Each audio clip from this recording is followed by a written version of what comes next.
Hello, everyone. This is Adam Meister, the Bitcoin Meister, the Disrupt Meister. Welcome to Today in Bitcoin. Today is February 28th, 2017, and Bitcoin is at $1,200, around $1,200. I linked to yesterday's video below. It's doing great. We're doing great here, getting so many new subscribers. Thanks, new subscribers. Link to the BTC session show that I was on is below. And also the link to the Crush the Street show that I was on. Retweet that one, like that one, share that one. It was really a fun time. Okay. I also recorded a show for Taizen's cryptocurrency channel today. He'll post it soon, I guess. It's about the situation in Hawaii. Maybe it'll inspire some people how Coinbase is shutting down in Hawaii because of the Hawaiian government. It's not Coinbase's fault.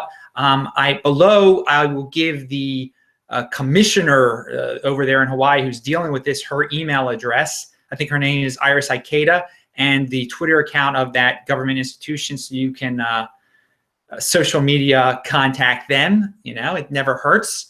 And the links to the article about Hawaii are also below.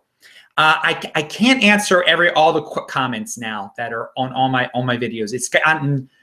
We've gotten so big here that there's so many comments. I do read them all. I don't have time to comment on all of them, and that's really good that the channel has grown that much, and that this is getting stronger. So that's awesome. But I do want to chat with everyone. So tomorrow is Wednesday, March the 1st. So we're going to have a double header show tomorrow.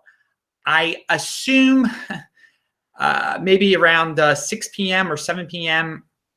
Eastern time, I will do a chat, just a chat as a video. You can ask me anything on it. You can ask me stuff about cryptocurrency, Bitcoin, about my life if you wanted to. Who knows? And that'll be one show, and then we'll have the regular show soon after that. So I guess I'll tweet some stuff out. Maybe I'll put some more information below this video once I know more about the chat show tomorrow. But we will have a question and answer of Adam Meister, and you can ask me all your questions that you've been wondering about. Okay, so there was a second debate with Roger Ver down in Mexico with a guy named Johnny, a developer type. It was excellent. I will link to it below. So Vinny Lingham, and I'll get into that a little later, obviously. Vinny Lingham has a new article about being patient with this ETF thing. If this ETF gets approved, if the Bitcoin ETF gets approved, it could cause a bubble, and the bubble in the law, it's not good to have another Bitcoin bubble. He wants the price to go up naturally. He makes some excellent points in it. He also brings up how he's anti-hard fork. So that is not surprising because he's a smart guy. Check that link out below. It's just a great article. I probably should mention it again because it goes over so many interesting aspects and scenarios. So Ethereum and Dash and Zcash, they can't go unmentioned in today's video. They are surging, just surging. Does it have something to do with all this talk about Bitcoin and maybe speculators jumping into those because they think they want a safe haven? I don't know. You can't say, but I do know the Zero Hedge article brings up how Ethereum soars after JP Morgan, Intel, Microsoft, and others form a blockchain alliance using Ethereum. Okay, so that's probably why Ethereum is jumping up there. So read that article. I haven't even had time to read that article, but I thought I would bring it up. We shall see. So let's talk about Roger Ver here and the debates that have been going on. In his side, he supports Bitcoin Unlimited. He wants there to be a hard fork. He thinks that's an okay scenario. And you know what?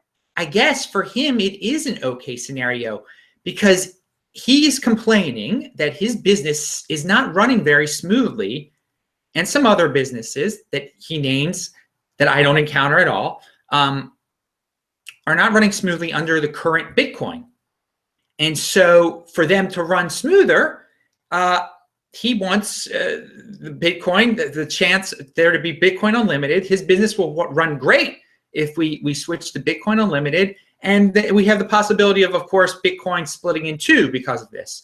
So for the cost of the future, of Bitcoin, wants to be bailed out now. He wants it now. He wants to be bailed out now. And that's all it is. I mean, it's simply, you can bring this up with Roger if you ever speak with him, and he apparently likes to talk about these things. Roger and the constituency around him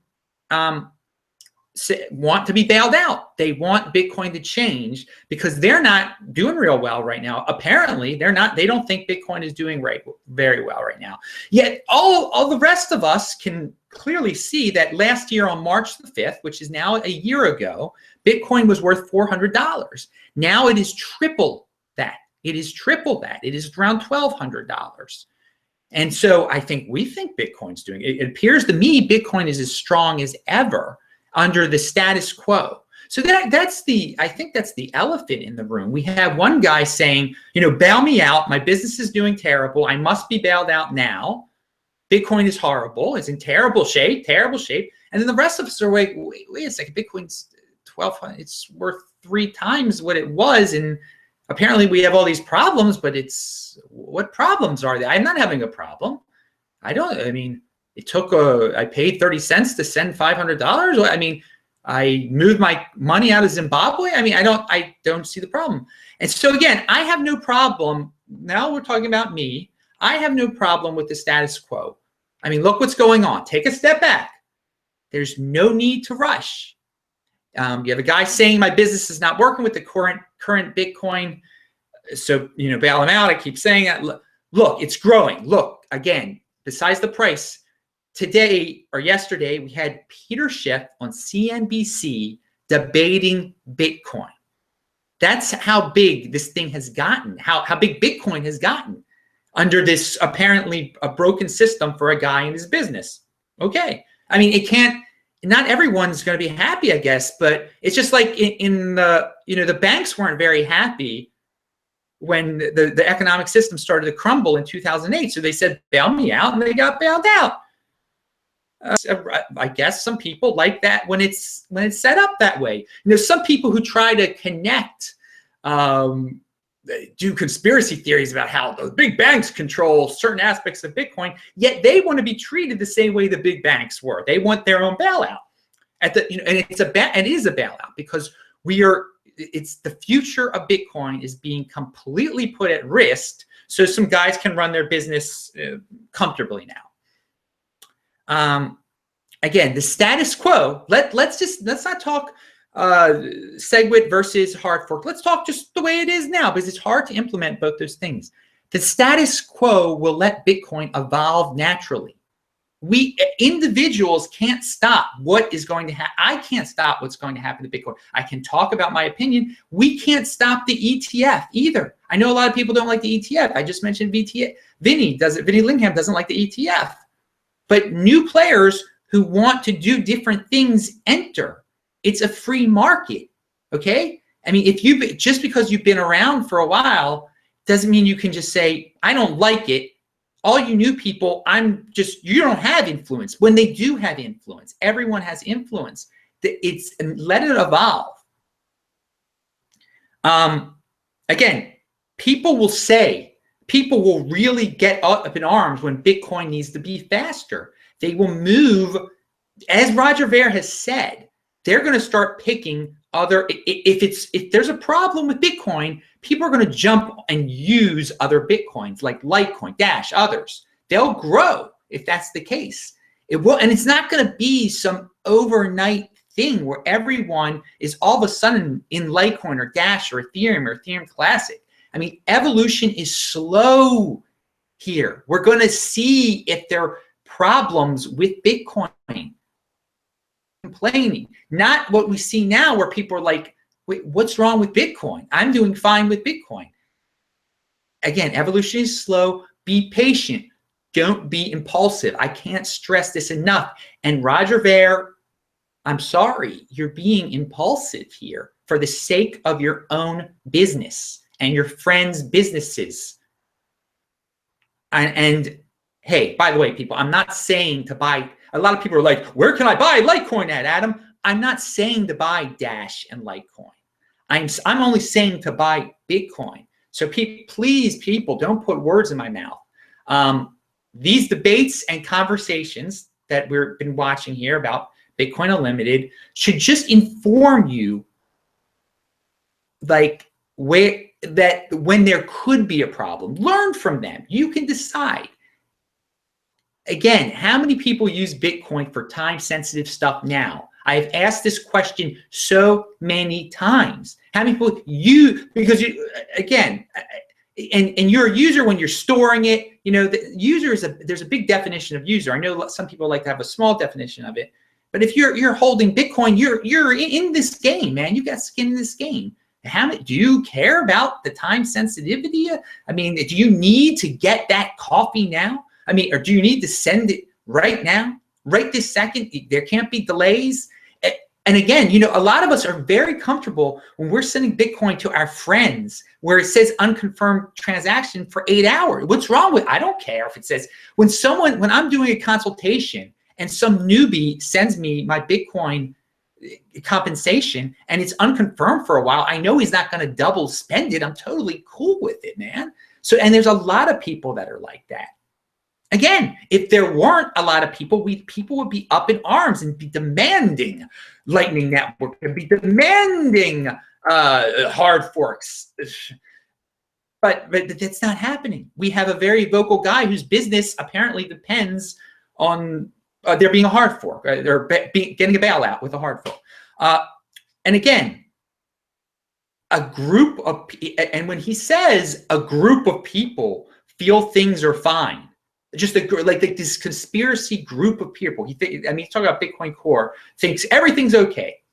Yeah, no, it's not just a little group of people. It's like the silent majority, again, that thinks everything's okay, that think it's great that Bitcoin was $400 a year ago and $1,200 right now. I mean, a lot of people think that's pretty cool and pretty great. It's not a conspiracy. That's like logic right there.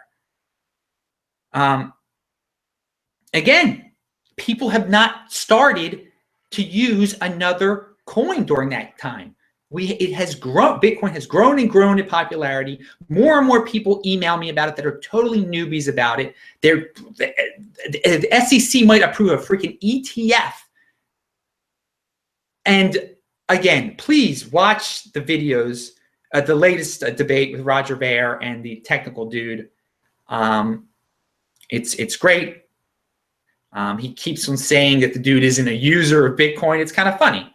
You know, that's what you stand, that you've done this for 6 years, and other people aren't real users of Bitcoin. And it's a deflationary store of value. I think a lot of us just say it's a deflationary store of value. We don't. A lot of people think that, and don't care about buying coffee. And some dude even mentions, like, I bought a coffee downstairs before and it took a while. Why are you buying coffee in Mexico with Bitcoin? Why are you buying coffee in Mexico with Bitcoin? In these developing countries, that's not what they need Bitcoin for, to buy coffee. People are starving. I mean, people need to get their money out of these countries. Where are you living? I don't know. Again, don't censor Roger Ver, by the way. Roger Ver keeps saying that he's censored. After these debates, please, Roger, I want you to appear on everyone's show. Continue to represent your opinion. You're doing a great job representing your opinion and revealing yourself to everyone. No one is trying to censor you that is against you. I can assure you of that. You do a great job of just telling everyone what you think, why you think it, and everyone can judge you on exactly what you're presenting. And I want you to present it to the world. Get on CNBC and talk the exact way that you're talking in all these debates, and you'll just help out the other side a great deal. Thank you very much. So everyone, if someone out there thinks censoring him is a good idea, and I don't think anyone does, I think he's completely paranoid about that. Don't censor him. Let him talk. You can come on this show anytime, talk about whatever you want to do. You were on Tone Vays's show, for God's sakes, who is totally against your position.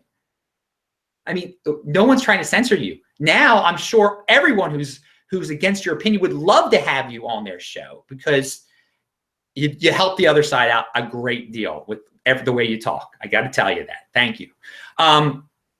That second debate, again, is linked to below. It's like 2 hours. Another guy jumps in there, and he does a great job, presenting why this hard fork is not a great idea. I think, again, the people supporting the hard fork, when they talk, hey, man, they do a great job of explaining, of showing why we don't want to bail these people out, okay? So don't be scared, people. I know when you watch some of these things and you hear him say some things, it's like everything's on the verge of collapse here. Listen, review what I just said about Bitcoin tripling in a year. Review what I just said. And think about it logically. How is Bitcoin in bad shape? What is it personally scared me about? Besides people talking scary talk, there's no disaster here. The status quo, I am totally fine with this status quo. And when things get bad, we will know it and we can implement a fix that has been worked on by Bitcoin Core called segregated witness is what I believe. Anyway, everyone, we got over 100 likes last time, so please like this video right this second. Like it right now. All right, and thank you. It's really helping. This, again, we're growing. And Andreas Antonopoulos has a new logical video out there. I will link to it below. He kind of touches on some of these topics, and he clearly brings up that Bitcoin Core is not part of some conspiracy theory. And he's a smart guy, Andreas Antonopoulos, okay? Watch that video. It's really short. He just put it out there. I don't think it's a coincidence that he just put it out there. So I will link to the Shift Gold CNBC debate that was yesterday where he debated some guy about Bitcoin. It was terrible. It was terrible. The Bitcoin guy was just some guy that worked at CNBC. He was yelling over Peter Schiff. And Peter Schiff was saying ridiculous things. People can say that the other guy won. There's no winner in that. There's no winner in it. It was just a disaster. The only thing that was good is that more people heard about Bitcoin through it. And all right, that's it. I post a new video here every single day, sometimes 2. Tomorrow you're going to get 2 videos. Please check out the notes section below. Subscribe to this channel, like this video, share this video. I am Adam Meister, the Bitcoin Meister, the Disrupt Meister. I will chat with you guys right now. Wow, 61 live viewers.